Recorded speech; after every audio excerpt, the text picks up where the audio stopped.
George Lucas is an old friend. I had gone to film school with him, and Gloria Katz, my wife slash writing partner, and I had written American Graffiti with him. So, we felt very comfortable, and this was another collaboration. After American Graffiti, George had said that he had found this comic book about a duck from outer space that lands in Cleveland. And he said it was just, he thought it was very funny, and he thought it was kind of very film noir with this absurdist element.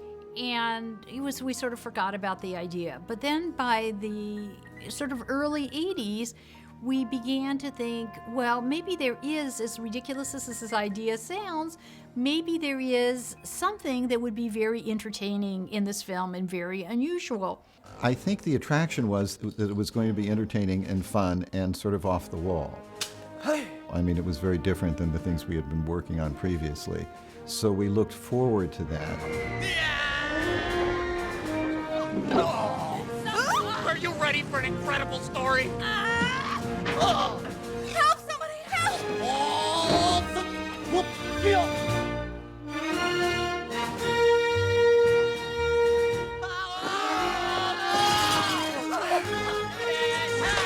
This is obviously no place for an intelligent, sensitive duck.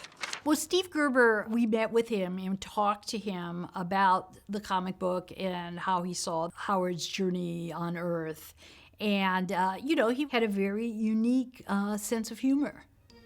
So Gloria and I sat down and started working on stories. Actually, the original story that we came up with was Howard in Hawaii, because we thought it'd be sort of fun to shoot there.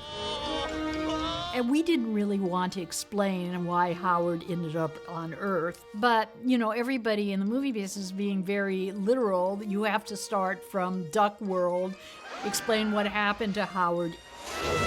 And we sort of were resistant to that, but we had no choice. So we actually went back and rewrote it.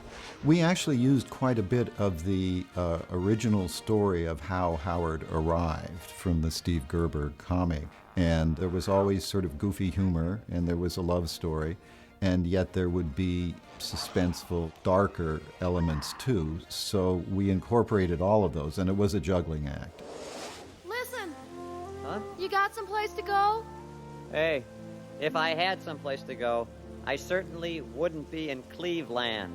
Casting Beverly was interesting because I think we looked at every young woman, every young actress, dancer, singer, because she was in this group Cherry Bomb, which is a group we had to put together. So we did a lot of casting, and we saw a lot of beautiful girls. I remember I was running around at thrift stores trying to buy stuff to audition with so that I could look like a cross between Madonna and Cyndi Lauper. I remember trying so hard to find rosaries and weird jewelry and everything for my big audition at Willard and Gloria's house for Beverly Switzler. Well, we loved Leah in Back to the Future, and George really loved Leah also. And we thought that Leah personally has a great sense of humor. When I got the part, they sent me a bunch of the comic books, which I thought were hilarious and really funny and irreverent. And I read the script. It was a very, very, very hot project at the time. I beat out a lot of girls. I mean, plus I got to play a rock star, which was really fun. Part of the casting process was to get young women who looked like they would be in a group and could play instruments and so forth. And Leah actually learned to do it.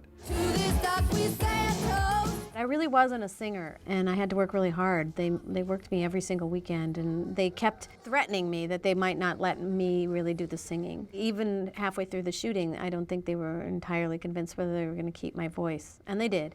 And I was a dancer. I grew up as a ballet dancer, so the dance part was fun and easy, except I had a very, very heavy guitar that I had to play with, and it kept bashing me in the leg. Hickory dickory dock. He ain't about to be plucked. Tom Dolby was great. He was our music director, and he worked with the group, and he put together a group that I thought was good. He did sort of avant-garde rock and roll. And so he was there almost the whole time, helping us do the musical score and helping choreograph all the movements. Listen to me, small visitor. I can explain how you got here. Jeffrey Jones, of course, is a great character actor. We had seen him in Amadeus and thought he would be fantastic in this role. He had a lot of range. You know, for me, playing the part that I played, which was really two different people, but inhabiting the same body, the kindly scientist, kind of distant Dr. Jennings, and the dark overlord of the universe who inhabited his body. It was great fun, because it did actually have an arc and a development, and plus the fact it was very extreme, so I loved being the Dark Overlord of the universe, who incidentally Willard referred to as the dirty underpants of the universe. Yes. You think that's funny, Jennings? I'm not Jennings anymore. The transformation is complete. I am now someone else. Jeffrey was, I think, an inspired choice, and he was really into it. He worked on the voice. He was very concerned about how the monster would evolve. And it was difficult because, again, when you shoot out of sequence, he's always thinking, what part of my transformation am I in? Yes, soon the Dark Overlords will engulf the Earth. Tom and Barry Berman, who were the makeup artists, we talked with Willard and Gloria, and they came up with a progression of looks when the appliances would change shape and get more pronounced. And there were teeth, and there were lenses, and a wig. And as far as the progression was concerned, it's just acting. I want to see your license, Jack. I have no license. I am not Jack. The terrible thing was my daughter was about 4 years old, and we wanted her to come to the set. And every time she saw Jeffrey, she would start to scream and cry and get hysterical. And Jeffrey really, really felt bad. It was pretty terrifying to see him in makeup eating lunch. It was something. She took my eggs. Oh, God. Listen, everybody. This is it. I've just seen it. It's in there. It's Tim Robbins, we discovered in auditions. It's nothing! It's nothing! Never mind! Carry on, Doctor. And Tim really understood the script, understood how silly and absurd it was going to be. And he was just a kid out of UCLA. And, you know, I thought, this is a really, really gifted actor. Howard! People knew that there was this guy who was up and coming, and he came in and gave a great reading. And for Tim, because he hadn't worked on so many movies, it was a little bit harder because he was obviously, as all actors are, anxious and trying to do his best. And he really worked very hard and was very concerned that he was doing a good job. Howard, can you burn a hole through this with some kind of eye laser? I just remember having a lot of fun with him. He's a great guy, and I was really happy to have spent all that time with him. He's so tall and strong. I remember he could go like this with me. He could like push me, like press me. He was very strong. You wouldn't think he is so strong. Look at this wonderful exhibit. It's so lifelike and realistic. Bug off! The other thing that we had talked to George for years about, should we do this live action or should we animate it? And we really wanted to animate it. But Universal needed a picture for that summer, and there's no way, you know, you need years and years to do an animated picture. So George said, well, we can build the duck, we can do it with the technology that we have. In those days, you didn't have CGI as much. So we were left with using puppets and doubles in Howard the Duck costumes. So we're building various ducks, and the ducks are constantly exploding or losing feathers, or the proportions of the duck are wrong. And we had very, very little prep time. This does not bode well. I regret that the technology wasn't as far as it should have been, and we realized that right away. The first day, I think at that time it was really more of a puppet. It was actually somebody who had things inside of Howard, and so we're shooting, and suddenly Howard opens his mouth and his whole neck opens, and it's like the Terminator. You see the inside of, and we're just, everybody's silent because, you know, it's a disaster. And then we thought, oh my God, this is going to take the rest of our lives. And that's what George said too. He said, we always start out with puppets, and then we think, oh God, this is horrible. Just put him in a suit. And Howard got better. The head got better, and the puppeteers were better, and the little people were. We'd reshoot it. We'd say, okay, we've got half an hour. Let's do that scene where he says X. We'd put Howard back in again, put a background behind him, no matter where we were. And we were constantly reshooting, trying to get Howard to be better all the time. You know, this is beginning to seriously undermine my self-esteem. In order to cast Howard, we had essentially a person who was devoted only to going around the country to find little people and to give them essentially acting tests and tests to see how they would move. And we found a very gifted 12-year-old kid who was very, very inventive. But a child really had too much trouble with the claustrophobic nature of the suit, and it just became too difficult. So then we had the stand-in duck, which was Ed, and Ed had just a wonderful personality, would do anything possible to make something work, and so we ended up really shooting the majority of the material with him. Talk about an identity crisis. Yeah, I remember my first audition for Howard the Duck. Universal Studios had contacted me, and I went in, and they were pleasant. How are you? Da-da-da. And it was more physical. It wasn't an acting audition. It was, can you jump? Can you run? Can you tumble? And I was very agile then, and I said, well, thank you. Nice, no problem. Nice to see you. And you're waiting for the response, and then I get a letter stating that I was too tall. I'm 3 feet 4 inches tall, and they were looking at that time for 3'2" or under. And then called me back, and then they wanted to consider me for a stunt double or understudy for a person that they had found. I was kind of like the backup, and then eventually took over the role. The boy, who I think was 12, it was very difficult. The shooting conditions were really hard, so to wear this thing all day was hard. Plus, you're limited in the hours. He'd have to have schooling, and he could only be on the set for a certain amount of hours. And then so I would shoot at night for him. I would do the stunts and stuff. Then the editor was saying he's having problems matching, where I would talk like a man. I would put my hands and cigar, and just, that's the way Howard was. And the other kid would get up, he'd walk away, he'd just be very buoyant. He's a child.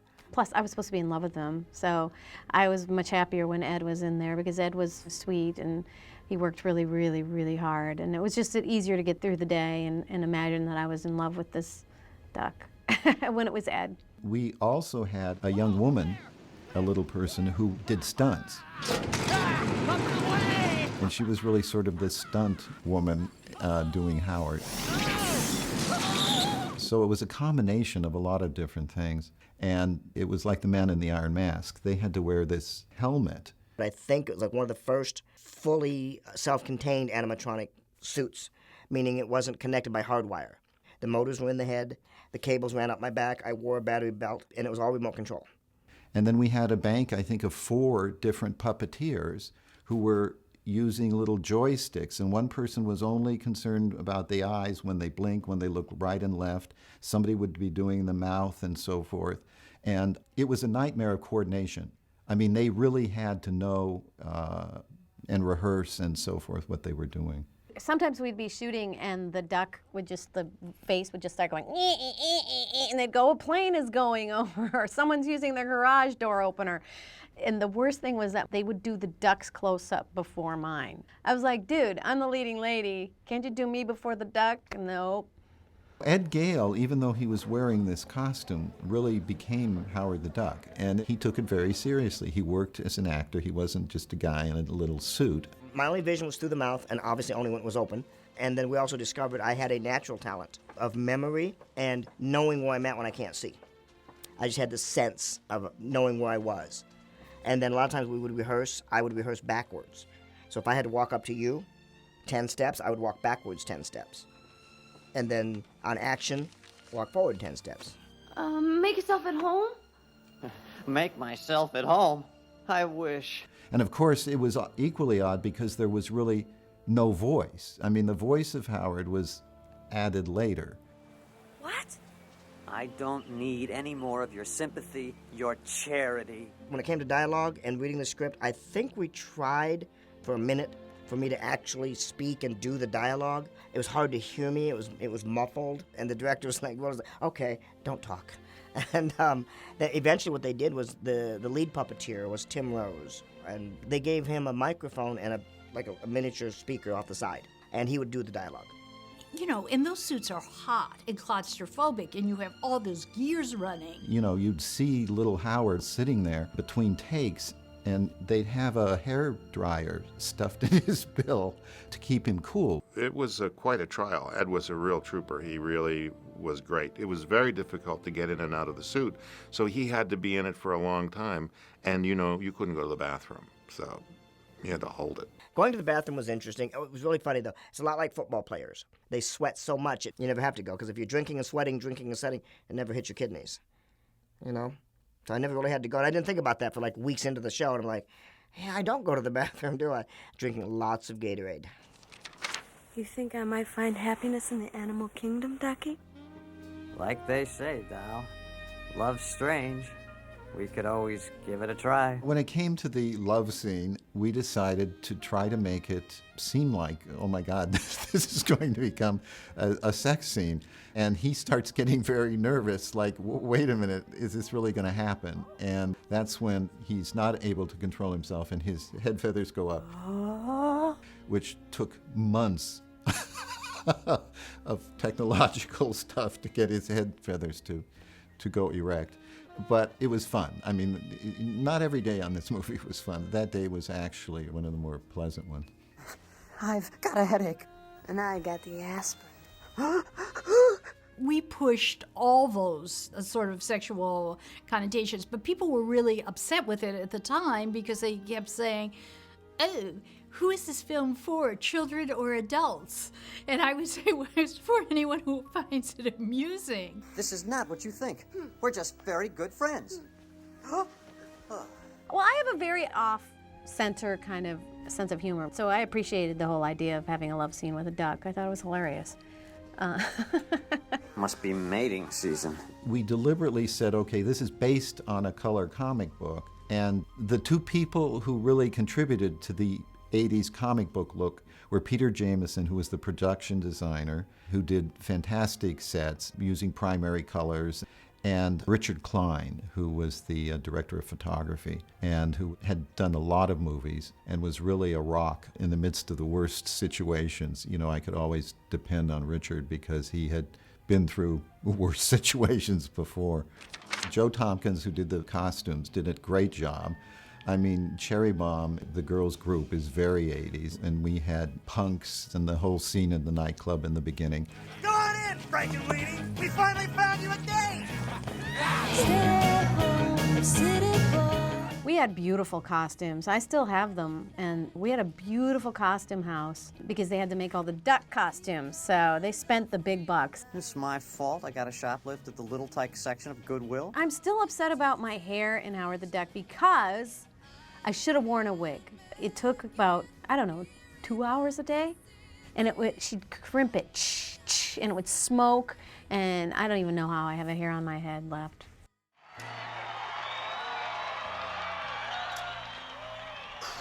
Creating Duck World was interesting, and we had to imagine, well, aside from it being populated with ducks instead of people, what would it be like and what would the scale be? So Peter Jameson, had a whole thing figured out, well, if a table's this size. And so throughout the film, we would shoot different segments of Duck World. Wow! Which also meant that we had a team of little people. Fortunately, George has made a lot of movies with little people, so they had a whole list of available little people, and they were always great and always around, and that was fun. Casey, did you hear something? Being on the set, we could see more, because the camera would maybe just do a quick pan, but I was able to sit there and read all of, oh my God, the book's titles. I mean, they were so detailed, even the money. The crew members on that film, they're just so detail-oriented, knowing the camera's only going to see a quick second of it, and they put puns on everything. What was the Playboy was Play Duck? Yeah. And that part was funny. I love that whole setup. It was fun.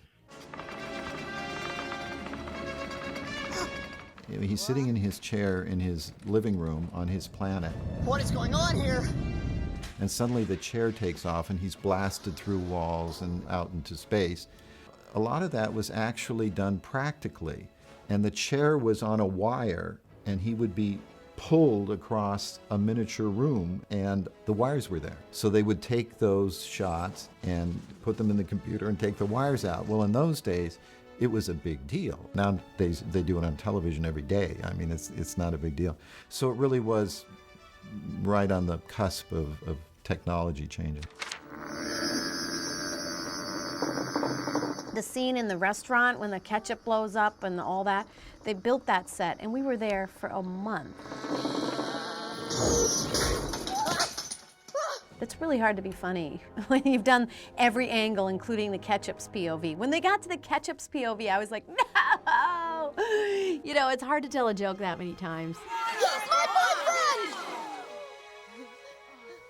That's disgusting. We recreated a diner on a soundstage, and the sushi bar scene is also interesting because it is sort of a history of special effects. You've got practical special effects, which are bar stools flying into the air and squibs and air cannons to blow windows, and that's all done in the old-fashioned, the special effects guys who are great. And then on top of that, you have ILM then taking that and putting in visual effects along with the practical special effects. Underneath all the plates and everything, there were like little air jets, and they had to go off in sequence when things would blow up.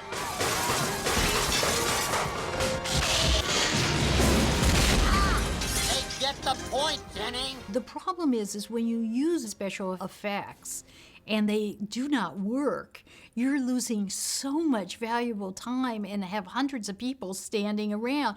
Very, very difficult to plan for it because it's going to do something that you really can't control. Prepare for takeoff!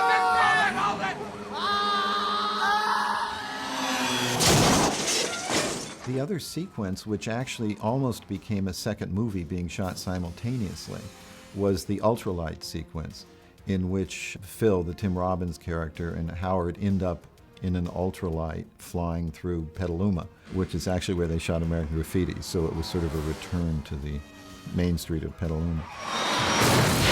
But that was a massive sequence because it was a real ultralight. Howard, pull up! Pull up! The ultralight sequence was just really designed by Joe Johnston, and not only being dangerous in that they actually flew it, but just the whole coordination and the crew and everything that went into it was just monumental. Howard, pull it up! Eventually, we had 3 units going. Everybody's familiar with first and second unit. We had a third unit going because, again, time was running. The final climactic sequence was shot in a huge naval installation in San Francisco. So we took the whole building over and built the astronomy lab, and, you know, happened to be shooting when it was absolutely freezing. So it was like being in a cold ice chest, the whole sequence. All right. Turn me into a dark overlord. I'll still spit in your wormy face. Oh, I was so sick. And I was laying on the table tied down, and my dress was like all ripped off, and they would like throw a blanket on me between takes. I was coughing. I was like, you know, it took a whole month.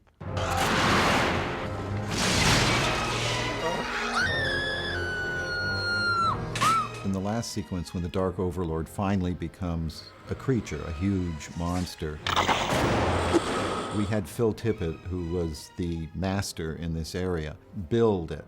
Today, I don't think they would do that. He built it the same way Ray Harryhausen and so forth had worked on so many movies. They would start with clay, and the little clay model would get more and more sophisticated. You just hope that when you're going, that they really put in a big monster with his tongue going like this, you know. Phil Tippett really took over the design of that monster, and I mean, he made the sequence so much better.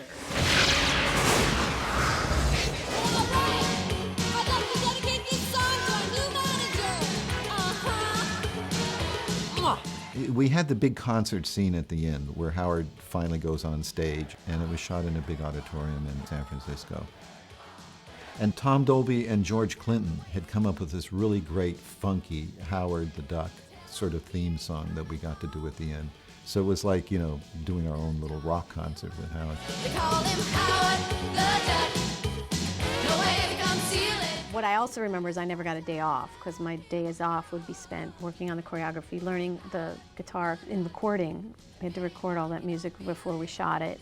I enjoyed it. I got to do a little dancing, got to move, and again, it was different. I was younger, I was more agile. Of course, Thomas Dolby, he had a special guitar made for me, and I still have it today. So I got to rehearse with that one a lot. Again, now they bring in a dance choreographer to teach me how to dance and teach you how to do a concert, throwing the pick out, and doing the whole bit.